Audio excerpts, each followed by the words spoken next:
Well, good afternoon, and welcome to Webinar Wednesday in the Virtual Brown Bag webinar series. I'm Kelly Bearden. I'm the director of the California State University Bakersfield Small Business Development Center. And I'm live from SBDC offices in downtown Bakersfield. I will be your moderator today. At the SBDC, we provide high quality, no cost, confidential one-on-one consulting. We do a variety of training for small business owners on a variety of topics and platforms. We do in-depth business classes for owners and prospective small business owners. We do a variety of special projects in the communities, generally related to economic development, and we advocate for small businesses. Contact an SBDC in your area for assistance. About today's webinar, making it a little bit more friendly and interacting with us. We do encourage questions, so please get your questions ready. To open the question box, you'll see over at your dashboard, it says questions and there's a right arrow. Click on that arrow and that will open the question box up. If you have any issues with anything going on, please also, you can use the chat arrow, which is a little below it, and see what's going on there. So all attendees are muted, so please use the question box. We'll use polls today to gauge your active level and some interest in particular subjects. So please do go ahead and check that box. So at the end, there will be a survey. So please complete the survey at the end. And what we'll be able to do is to actually offer you some of the handouts if you go into the survey, complete it, and leave your email address. So please mention that on the survey. We have some upcoming webinars on May 13th. We have one also on May 27th and also the 10th of June on topics such as persuasive budgeting, 50 ways to leave your lender, LinkedIn for small businesses, and a variety of other topics. You want a topic? Leave it on the survey, please. So we got a great webinar topic today. What small business can't do a better job at search engine optimization. So let's kind of kick off this webinar before I introduce our speaker with a poll. We've got a lot of people on and more even jumping on. So our first poll question is going to be on search engine optimization. And what is my skill level right now? Please select one of the following, either beginner, intermediate, or expert. So just click one of those three. We're getting a lot in the beginner and intermediate category. No experts out there. I guess our expert is going to be the presenter, and that's it today. So at least maybe after today, maybe more of us will be experts. I'm going to close the poll here, share the results with you, and let you see now that 74% beginner, 26% intermediate. So that's great, thank you. Close that right up, hide the results. And it's time to introduce our presenter today. Our presenter today is Christie Osborne. Christie is a freelance web developer, blogger, and SBDC consultant residing in Mammoth Lakes, California. She specializes in SEO, search engine optimization strategy, and performance that helps customers find the companies that she works with. In her not so spare time, she works hard to attract thousands of tourists to Mono County and the Mammoth Lakes region. Welcome, Christie, and take it away, please. Thank you so much, Kelly. Thank you for that introduction.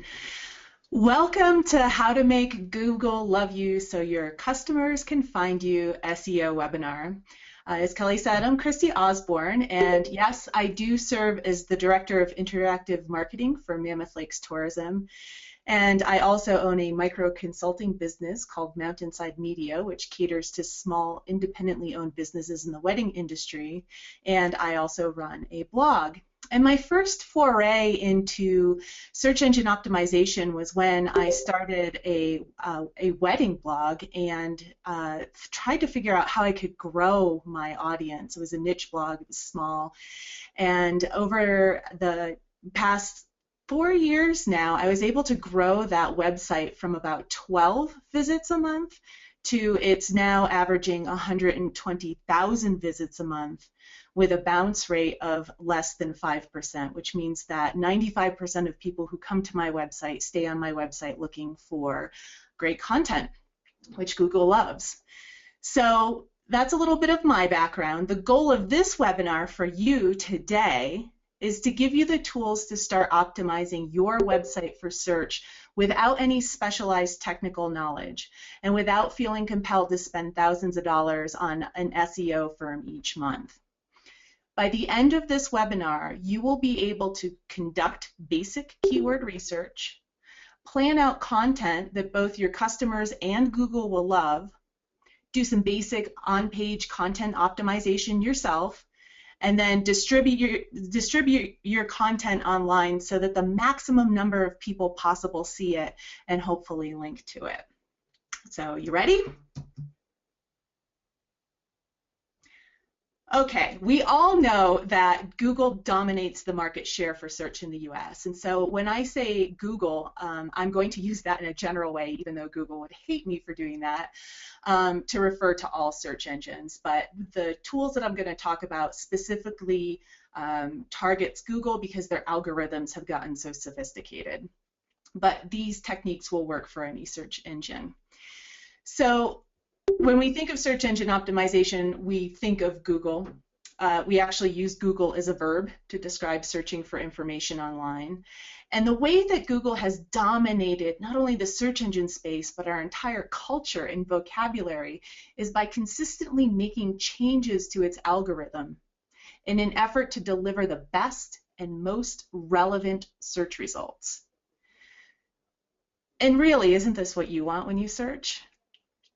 Yeah, but it wasn't always like that. Those of you who remember the early web in the late 1990s, basically search engines like Jeeves and Ask.com would literally read the page. So whatever the webmaster put on the page, the search engine would believe it and rank it accordingly. And this, of course, led to keyword stuffing, right? So you're in your hotel in Denver and you need a taxi to go to your conference, and you search online in 1997 and you get this website page that says, Denver, taxis in Denver. Do you want a taxi in Denver? Denver taxis. And you're like, oh my goodness, I don't want a paragraph of keywords. I want to actually know the phone number and which taxis to choose. So enter Google. Google figured out a new way to rank web pages. Larry Page and Sergey Brin decided that Google would use online popularity in the form of inbound links as a strong ranking signal. They reasoned that if people were actually linking to websites and pointing to websites, that website content must be good. And this, of course, led to link schemes and link rings and article spinners and basically thin, useless content on the web. And so in 2011, Google cracked down on these link schemes and article spinners and eventually thin content. And the lesson in this history, this brief history of search engines, is that you don't want to spend your time trying to game the system. The system will change. There are very smart people working at Google and all of the search engines, and eventually they're going to be smarter than you and your black hat SEO. So do yourself a favor and focus first on your customer.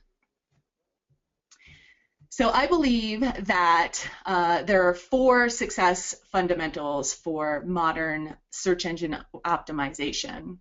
And now that we know that Google wants us to serve users with the best and most relevant information, instead of trying to trick them, I want you to keep in mind these 4 elements of SEO success. 1, you have to bake it in. SEO should be baked into your content creation process. So when you're writing a web page, you write the web page and then you build in an SEO process for it all the time. Two, adopt a people-first approach. You always want to optimize for people first. These are your customers. I've been giving workshops on SEO for a long time, and I have never had people raise their hand and say, the search engine Google came into my bakery today and bought a donut. People buy goods and services for you, so optimize for them first. And you want to give them the very best and most relevant information that's going to answer their questions. And then take that amazing content and optimize it for Google. 3, SEO is a long game endeavor. Don't expect instant results. You're not going to build a page tomorrow and be ranking #1 in Google for it next week. However, if you do the work and you carve out time each week to optimize or each month, you will see results. A little goes a long way over time. Like I said, in the past 4 years, I grew a website from 12 visits a month to 120,000 with a very low bounce rate. And then finally, SEO is an investment. Expect SEO to be an ongoing investment, whether time or money or something else. And for today's purposes, I just want to note that while SEO means different things to different people, for you, the small business owner in the 21st century, I would say that optimizing for search will boil down to providing real people with satisfying answers to their questions. So it's all about people. You'll hear me say that over and over again today. So let's get into what you, the small business owner, can do to start optimizing your web content for search engines. I have 7 steps for you today. Step 1, start with research. So like many things, SEO starts with solid research. Google currently receives 3,734,752,349 searches every day. And that's a lot of searches. So your job is to figure out the questions that people are asking that you or your business can actually answer and answer well. And you're going to be looking for topics that they're interested in. You're going to be paying attention to keywords that they're using to find out how to solve a problem that they have that you can help with, and the types of phrases and questions that they're entering into a search box. And there are numerous free and paid tools that you can use. And I'll talk to you a little bit about some of the tools that I like to use. But again, I want you to keep in mind that regardless of the tool, you want to keep in mind that you are optimizing for people first. Once you have that in your head, there are 3 other things you want to consider when conducting your keyword research. 1 is volume. You want to find keywords and phrases that enough people are searching for so it justifies your time and money that you're going to invest in SEO. 2 is, what does the competition look like? You want to identify keywords and phrases that you can actually rank for, right? So even though I work for Mammoth Lakes Tourism and we are a powerhouse online and we have a lot of money and time to invest in SEO, I will never, ever, ever outrank Mammoth Mountain for their branded keywords. If you do a search for Mammoth Mountain on Google, you will find their website and their social media profile pages and their new blog, and it just dominates the first page. So I need to figure out, well, what can I rank for, since I'm not going to rank for that one keyword, and oftentimes that's just extending out from one keyword to a keyword phrase. So I can rank for lodging in Mammoth Lakes or things to do in Mammoth Lakes. And then finally, the 3rd thing you want to consider is intent. We want our content to match the intent of the user searching. So again, if we use Mammoth Lakes for an example, and I'm an outdoor clothing store, I don't want to rank for lodging, even if that has a lot of volume. And the reason for that is, again, when the user comes to my site and just finds thin general content about lodging, they will leave. You can't trick them. And so it behooves me to match my content with the actual intent of the search and what the user is looking for. So some of my favorite tools include Google Keyword Planner, and this is what actually most SEOs use as a starting point. It's a free tool, and it will give you information on search volume, It will make suggestions for further keywords. And it also groups related keywords into buckets that they call ad groups. And you can then use those buckets to create fresh content around related keywords and phrases. And I'll talk a little bit later about why it's important to also use related keywords and phrases. And the keyword planner is great because the data is actually coming from Google. One caveat I have is you will see a field in the table called competition, and you want to be careful about paying too much attention to the competition metric, because that data only includes people who are actually buying AdWords and advertisers. So it's just a paid metric. It's not for organic search. What I would pay attention to instead is the search volume and the related keywords in the Google Keyword Planner.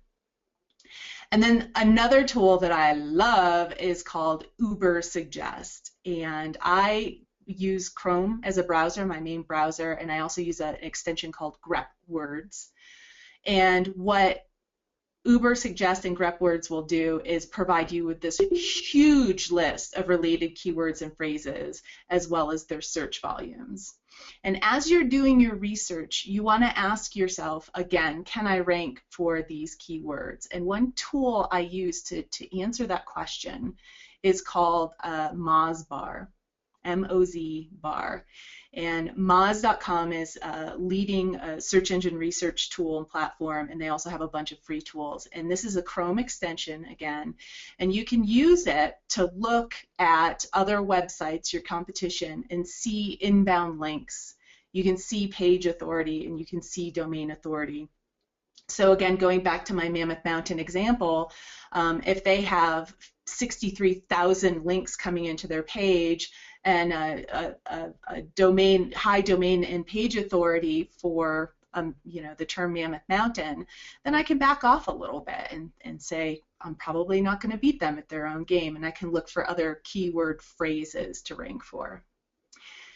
And at the end of this process, what you want to do is you want to come up with a handful of keywords that you're going to start ranking for. Again, this is a long game, so you're going to just go in sprints. You're going to find a handful, you're going to start building out your content to rank for those, and then you're going to find another handful and build out your content and go through these cycles.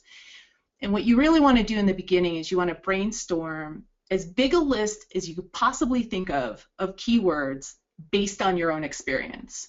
Okay, so start with you and your customers. And then you're going to take this list to these keyword search tools that I'm talking about here, and you're going to start finding keywords and phrases you think you can rank for. And you will get a lot of insights about what language people are using online, how they're asking their questions, but you want to start with your own experience. And then you want to pick the best handful you think you can rank for and start working on those over time. So a couple more keyword research tools in addition to the free planner, Ubersuggest, and Mozbar. I use Moz.com for search engine optimization, also from a technical standpoint. And when I first started doing SEO, I signed up for a 30-day trial to Moz, and I treated SEO like a full-time job for that 30 days, and then I canceled my trial. Since then, I just pay the $99 a month fee. It's a part of doing my business and keeping current with this particular field. Comparable paid tool is SEMrush and also WordStream. Now, I will give a PDF version and my notes to Kelly, so this will be downloadable for you. So if you've missed anything, you can go back and reference it. Okay, step 2, you want to build out topics. So topics are formed through relationships with keywords, and closely related keyword phrases will strengthen the relevance of your entire domain, your entire website. Google's been long aware of keyword stuffing, and Google hates it. And because its new algorithms are so powerful, the new algorithms can understand related keywords in the context of the entire rest of your website, right? So I will never rank for pizza on my wedding blog because Google knows that my wedding blog is not about pizza. So for this reason, keywords actually work better when they're grouped with related phrases. And it also makes for better writing, right? You just don't want to read articles with the same keyword over and over and over again. And this is really good news for you because it means that you can optimize for the user first. And Google is so smart now that it can just figure it out. So you don't have to worry too much. By pleasing the reader first, by encouraging, drawing the reader deeper into your site with great content that's wonderful to read, by answering those questions that they have, by answering those questions that they didn't even realize they had, Google will be watching all that behavior with your website visitors and will be rewarding you for great content. So some topic research tools that I use to find out the ways that people are talking about my topic are Keyword Eye. This is a new tool that will allow you to type in your keyword and it will show you all the other related phrases that it finds associated with that term. And what it's doing is it's looking at people, actually real people searching on the web and matching up different ways that people would be searching for the same idea. Again, we're talking about intent here. So that the pages that contain that term and related terms are more likely to be found on search. Another tool I like to use is Keyword IO.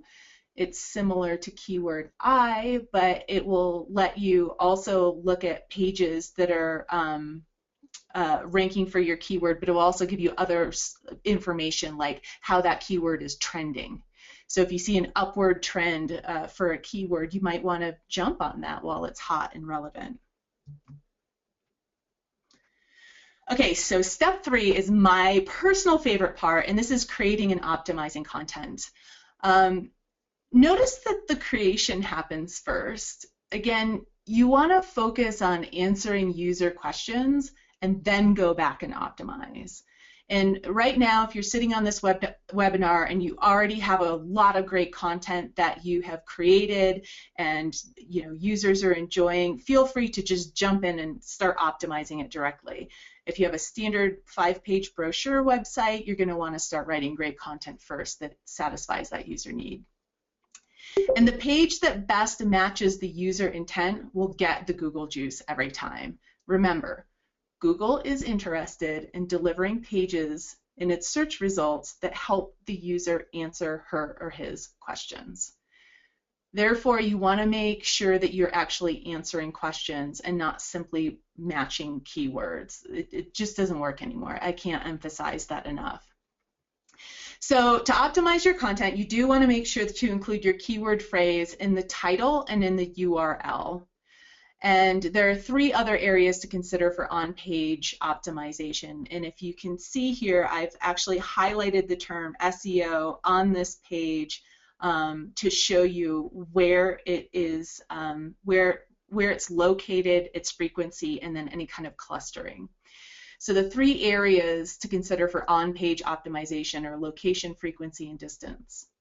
For location, you want keywords placed in important areas like titles, headlines, primary content sections, anchor text in the first paragraph, preferably linked, in the first paragraph with some good anchor text. For frequency, you want to make sure that important phrases and their variations will appear more frequently than average, but be careful with this. Because Google hates keyword stuffing so much, most SEO experts agree that you want to keep that frequency under 5% of your overall content. So sort of, get it sort of chunked in the beginning, just like you see in this example, and then ease up a little bit and write for real human beings. Don't try to force the keyword into the copy at every possible moment. And then the last thing to consider is distance. So related phrases should be arranged close together, especially high up on the page, and connected with other HTML elements like captions and images. So, putting your keywords and your alt text in your images can help. Putting your keyword in captions can help. So I want to say a word about technical SEO, but before I do that, I'd like to do another quick poll and see if anybody in the room or on the webinar has done your own technical SEO.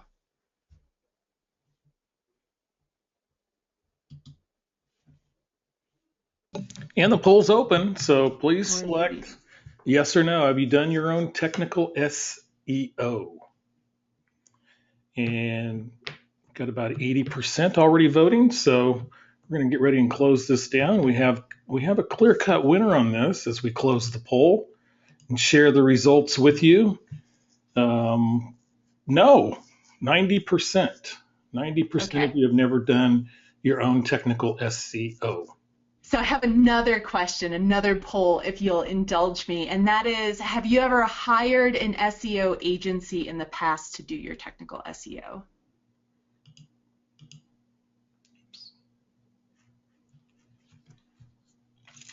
And here it comes. So the poll's open. Have you hired an SEO agency in the past? Yes or no? And it's coming in about the same. Give you another couple seconds and we'll close this and share it with you. Okay, here we go. And sharing the results. Okay, good. Well, the good news for you is that technical I don't know why I wrote that word and can't pronounce it, wizardry alone is no longer enough. Okay, so the things that I'm telling you about today, you can do, and you can start moving the needle for ranking in search engines without this technical background. But I do want to say a word about technical SEO, and that it is essential that at some point you have your technical SEO affairs in order to rank. And this includes optimizing title tags, metadata, bot accessibility, site speed, and user experience, also known as UX, user design. It is absolutely not my intention to get under the hood of your website and talk to you about technical SEO, because I believe that you can outsource that. And the majority of SEO that really counts and really needs to be done is in the content, which is what I'm talking about today. So your job is going to be to optimize your content in a way that will make it appealing to users, and that is half the battle. And then, of course, when you're ready, you can outsource your technical SEO, and I can help you with that through the SBDC, and we'll talk about that a little bit later. But the golden rule isn't that you must have technical SEO mastery. The golden rule is content must have a high degree of value. And you can spend all of the time in the world researching keywords and optimizing it for search engines. But if you don't write and deliver information for humans, they will not stay on your website. So because being in business is about attracting customers and clients, and Google wants people to stay on your website, you have to ask yourself, how can you make your content better than everything else on the web? Everything else. So let's talk a little bit about building content hubs as a domain signal for topic authority. So like I said, search engines can now tell who the true authority is in our spaces through a variety of signals, including the context of your domain and other topics you're talking about, people linking in. So what that means for you is that you can't just you cannot just post a single page super quick and expect anything to happen. No matter how well you've optimized that page, it will take time for Google to see you as an authority. And there are very advanced and contextual ways that Google is ranking pages and websites. They're looking at topic extraction and advanced link analysis and topic-weighted page rank and anchor text and your content architecture. You don't have to understand any of the inner workings of Google. You just need to understand the basics of creating strong content hubs on your website. So Smart people who read lots of patents that Google owns have seen evidence that Google wants to understand what your entire domain is about. They're not as interested in single pages anymore. They will rank individual pages, but they will rank that vis-a-vis of the content of your entire domain now. And so what you can do is you can go to Google Webmaster Tools, and under the left-hand side of the navigation, find a tab called Content Keywords. And this will tell you what Google thinks your site is about, what keywords Google would rank you for. And you can get clues about your own site, about what Google thinks of it and how it's trying to understand its value. So if you go to this Content Keywords tab and you find a whole bunch of mess that you're like, this isn't what my business is about, you know that you need to go back and start cleaning up your content and optimizing that. So the first step in establishing authority is to get users engaged in and sticking around your site for as long as possible. And this will lower the bounce rate, and it mitigates pogo sticking, which I'll talk about in a minute, all of which Google is watching. So Google is not only watching how people search, but Google is watching how people are engaging in your website. So next, what you want to do is you want to create a content hub around relevant topics that your users will likely enjoy. And a content hub is basically many pages around the same topic, but they target different intent. So here I have a content hub mapping out the keyword things to do for Mammoth. And this is actually something that I do in my job, and this is actively me working on SEO for Visit Mammoth. So I know from my research that related topics for things to do in Mammoth Lakes include summer activities, biking, hiking, fishing, and camping. So I built articles and content around these related keyword phrases and questions that I found people searching for. And then I also, once they get on and they look at an article like 10 backcountry fly fishing tips for beginners, I also want to see them, I want them to see my related content about where to rent a boat in Mammoth Lakes and 7 hikes or 12 scenic hikes for the whole family. And so they find all this really meaty, awesome, wonderful content, and they're looking at 5, 6, 7, 8, 9 pages at a time. And then what I do is I actually link them all together, which creates both good user experience and offers powerful contextual signals to Google that the content is related. And then in this, don't be afraid to link out to other sites. Don't be afraid to link out to industry professionals or leaders in your field. Whatever will make your content the best on the internet for your users will be effective in both securing customer loyalty and eventually getting you to rank well in search engines.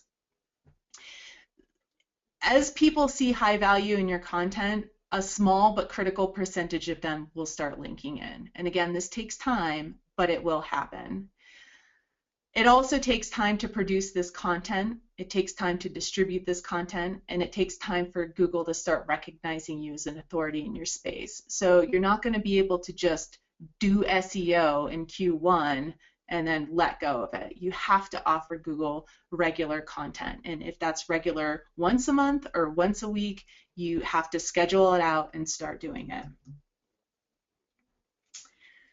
So let's talk about the secret ninja weapon, evergreen content. So step 5 is creating high quality evergreen content. And this is a secret weapon for ranking because unlike news stories or event updates or something you might put on your newsfeed or your blog, evergreen content is your website's foundational content that addresses broader needs.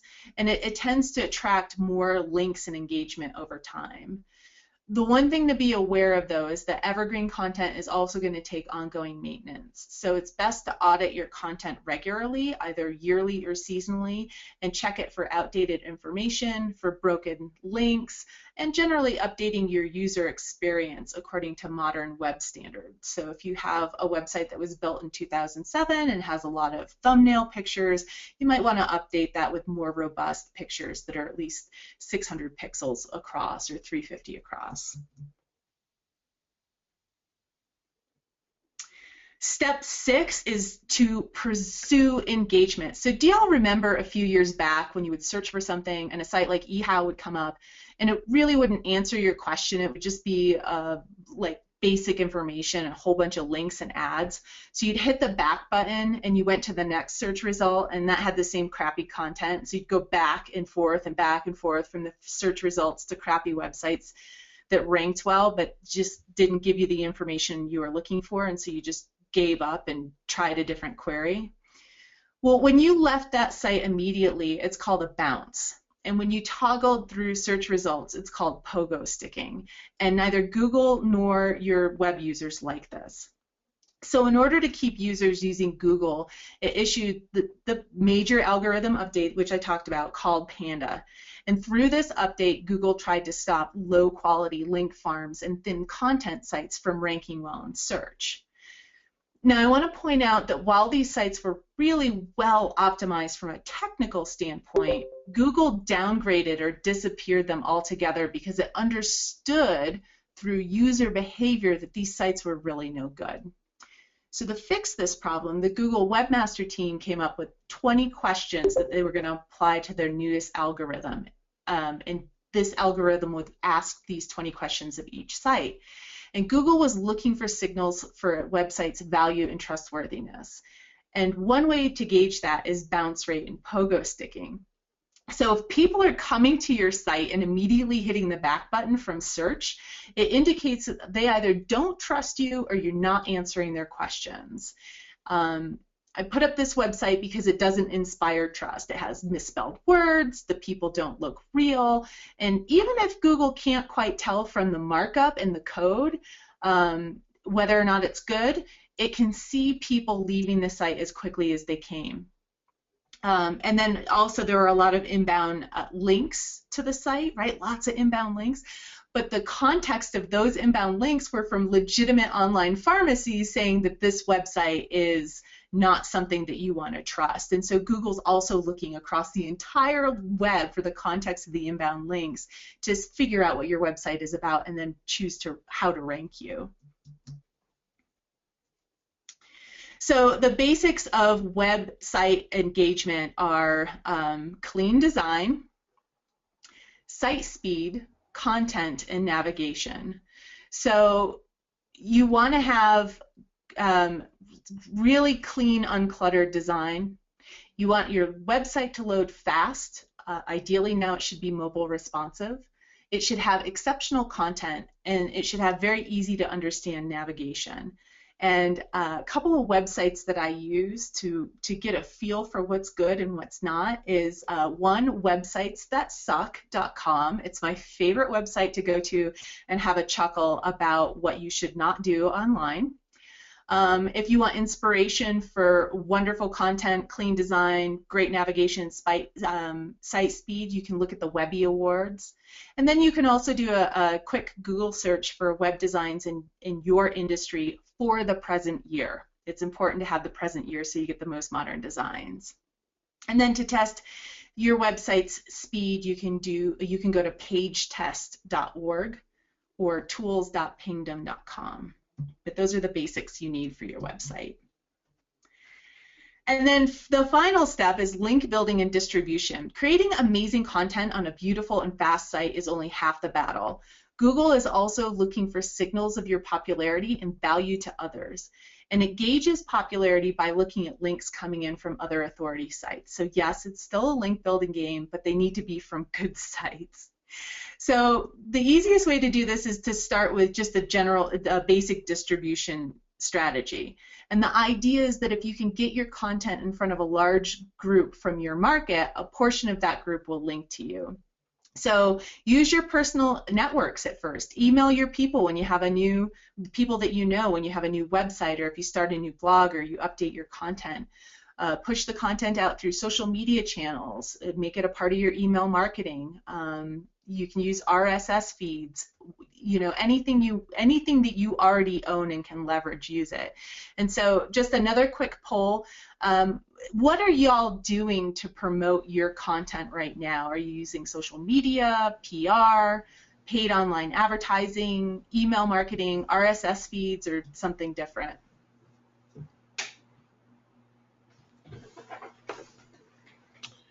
And we're up to about 30% that have voted. Get a little bit higher and let people have a more of an opportunity to jump in, and we'll close it right now. Since you can actually select more than one, we're not going to quite end up with 100% on this, but that's all right. So let's go and close the poll, give you another minute or two or moment or two.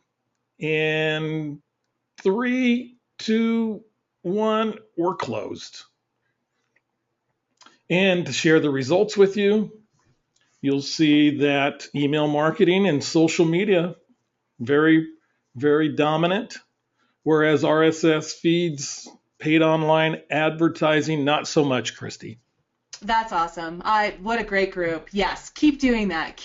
And the better your content, the more social media and email marketing will work. You can get your engagement up, your open rates up. So y'all are on the right track with that one.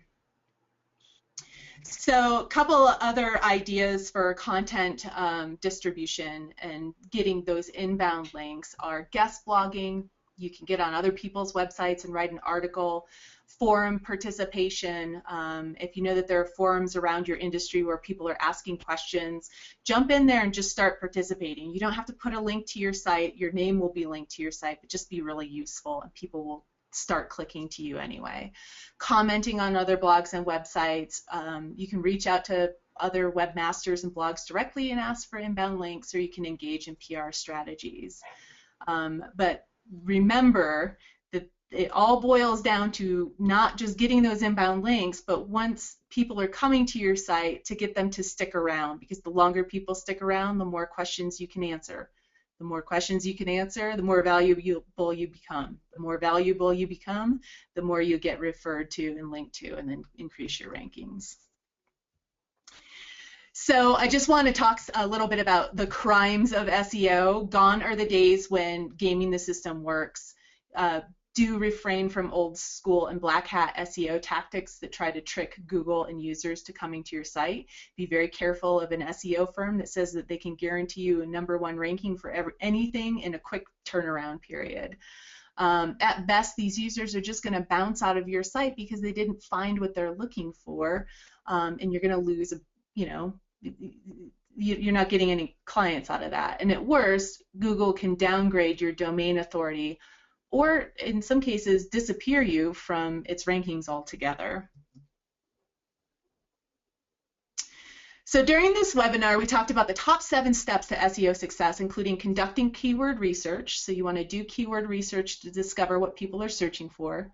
Optimizing content for your website, so pay attention to keyword location, frequency, and distance.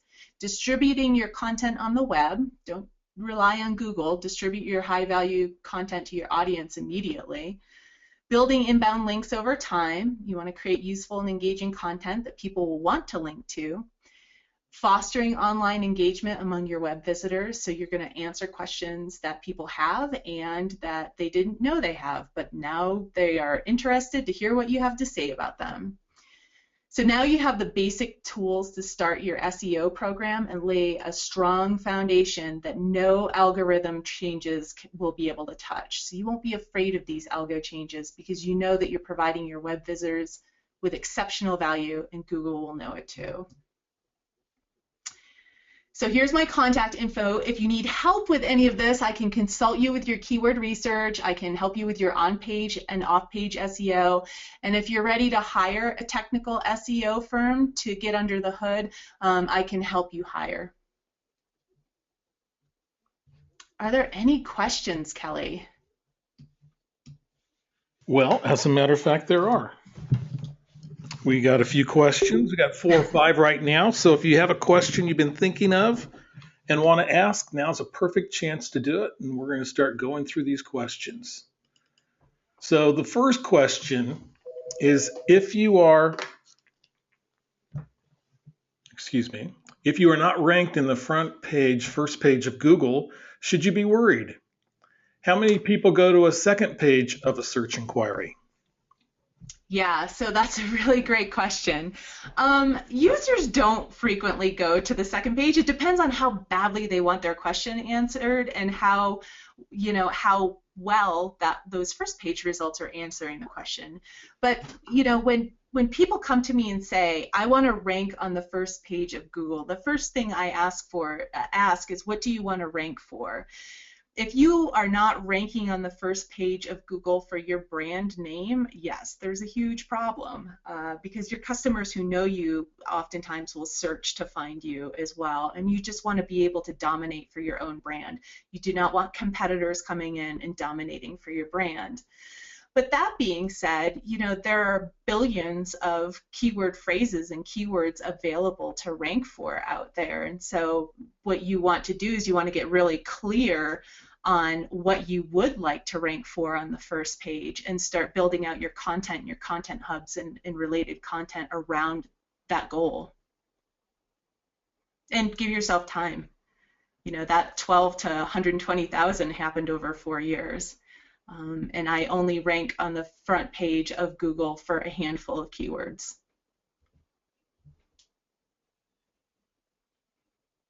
Okay, we have a question from Bill. He says that while this is geared towards small business, do you think that this might have a related use for economic development processes that he wants to do? Can you clarify what economic development process is? I think economic development is basically like our small business development center, but also the creation of jobs and other entities and working like that. So working toward businesses rather than with small businesses per se. So just to clarify further, are we talking about a B2B model? Pretty much, yeah. Yes, this works well for B2B. In fact, when you get off this webinar, if you start Googling, SEO for small businesses or how to rank #1 in Google, those are all B2B. Those are all B2B businesses. If you want a great model for a B2B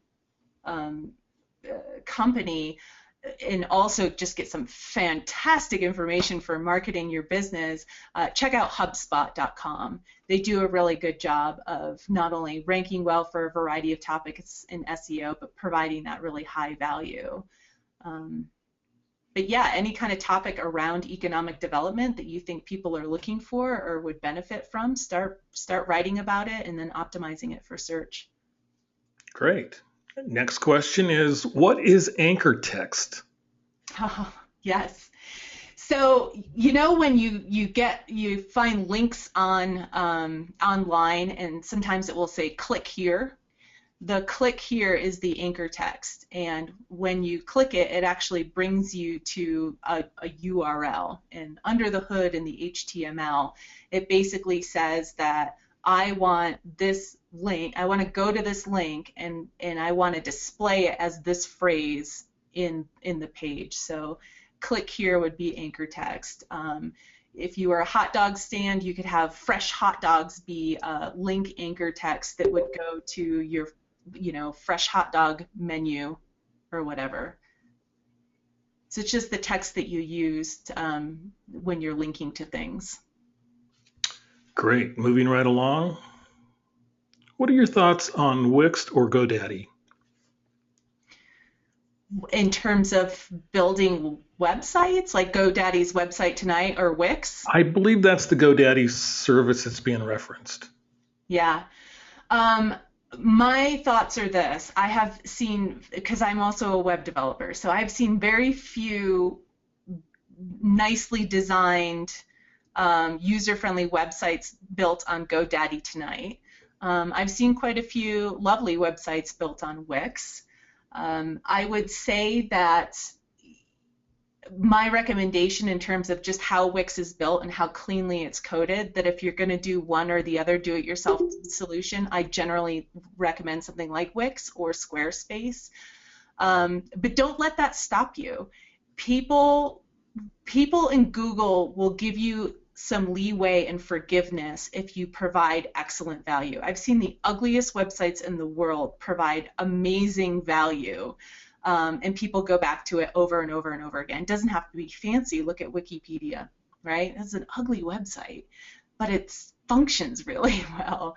So, if you're on a GoDaddy website, I wouldn't stress too much about the platform you're on. I would really start to polish your content, and then when you have the time or resources, consider getting a professional design that's fast and clean and provides a better user experience. But I would say worry about content first. Great. How is the best way to navigate the Google Analytic list? Oh, yeah, that's a really great question. I love Google Analytics. So right now for you, when you're doing keyword research, what I would do is I would generally look at some big top level um, metrics. I would look at your general traffic and what your bounce rate is, right? Because we talked a lot about bounce rate and pogo sticking. You shouldn't have above a 65 or 70% bounce rate for any website or business. If you can get it under 50%, good for you.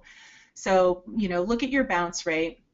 You can also look at keywords and keyword phrases, and this will tell you what keywords are driving traffic to your website already. And then I would also look at your top landing pages, and this is where people are entering into your website. And I would take your top 10 and start polishing and optimizing them first, because they're getting the most traffic and the most views, and you have the best opportunity to get people to get deeper in the site through those top pages. Then when you get a little bit more advanced and you want to set some goals or some funnels, you can start setting up goals or looking at your website funnel in Google Analytics. Google wants you to create exceptional value for your users, and so Google also has a lot of training materials around webmaster tools, around Google Analytics, and around optimizing for search. And so if you want to get super geeky, you can take some of their classes. But for now, I would just focus on those high-level metrics of traffic, bounce rate, keywords, and top landing pages. Next question. Does a blog really help your site with SEO, and in what ways? It can. It depends on how you set it up. You want to set up your blog on your main domain name. So you don't want to, you want it to be example.com/blog. If you are creating exceptional content and posting regularly, yeah, it can help a lot. We run a blog on visitmammoth.com. It's on a subdomain, unfortunately, which is not ideal, but I was trapped by my web development company. But we publish 5 times a week with a core of writers. Everything is SEO optimized, and I run my blog like a lifestyle magazine, so I'm constantly producing evergreen content that people are searching for, and I have definitely seen an uptick in traffic year over year for blog posts that I posted 8-12 months ago. So a blog can help. But a blog is a really big time commitment, and what you don't want to do is set up a blog and then abandon it. So I would say if you have to make a decision right now, start with the main content on your website, and then once that's all polished and optimized, figure out if you have the bandwidth and the time and resources to start blogging. But theoretically, yes, Google is a voracious reader of content. So the more content you can produce on your own channels that is well optimized and highly valuable, the more chance you have of ranking well in search for a variety of keywords. Great. Okay, Maureen asks, I have a client who had a less than complimentary article written on him about 7 years ago. It still pops up online when a search is conducted. What do you recommend to push the 2008 content further down the Google page? Well, you can try to figure out what keywords are driving traffic, or what keywords and search phrases are driving traffic to that, and try to push it down that way. You can also write an article about it, responding to it, or talking about how you've corrected the problem. And if you want, you can also just contact the webmaster and say, things have changed. I invite you to look at my company right now, and I'm wondering if you can do what's called a 301 redirect, which means that he doesn't just remove the page. What he does is he redirects the page to a home page or a different page, so that even when users see that search engine result and they click on it, they don't actually go to that page anymore. Are any of the, just a follow up to that, are any of the products online, such as reputationbuilder.com, are any of those, in your opinion, useful in a situation like that? Yes, yeah, they can be, but with those reputation management tools, again, it's not a set it and forget it thing. You actually have to, sit down and watch what's going on and figure out where your problems are and start trying to address them. I think that where people fail with reputation management tools is they buy into them, and they try to set this automation feature, such as I see this a lot in Yelp. They'll set this automation feature for a poor review, so it will trigger at a certain low review rate, and this automaton text will answer every single poor review saying, we're sorry that you had a bad experience. Please call us to discuss. And the human who's looking at your web reviews can see that you have the same response to all of those negative reviews, and that you're asleep at the wheel and you really don't care, and so that can also paint you in a bad light. And so if you're going to use a reputation management tool, yes, they can work, but you're going to have to put the time in, and sometimes you're going to have to give a little bit more of a personal touch. So if you have a situation where you're trying to turn around negative reviews, or if your company had a problem with customer service or whatever, you're going to have to spend some time in hand responding to people and proving that you have indeed turned it around. There's not a button you can push to make things disappear. You have to make sure that your business is doing better, and then prove that.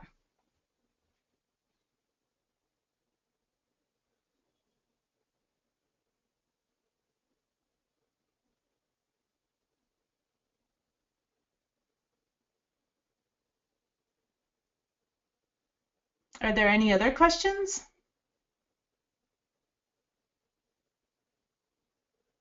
Did I lose you? Oh, I'm sorry. Last question, because we're running out of time, and I apologize we weren't able to get to all the questions. We have focused on Google. Does the same rules apply to boost my ratings on Yahoo and Bing? Yes, absolutely. The only reason why I focused on Google was because the algorithmic changes that Google started to institute in 2011. I'm sure you've heard all the news about Panda and Penguin and Hummingbird, and now they did a new mobile algorithmic update. Is that because they're such a dominant force in the search engine world, because they have market share, their algorithms are super sophisticated, and they are really interested in staying on top of things. So if you can optimize well for Google, you will naturally be able to optimize well for Bing and Yahoo. And then there's a whole bunch of other search engines out there that you can optimize for, but basically understand that they're pulling from one of the big 3 or 4 search engines like Google, Bing, and Yahoo.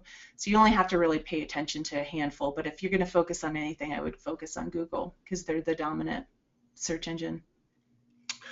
Well, fantastic job, Christie. We're out of time. Please complete your survey. At the end of the webinar, it'll pop up on your screen.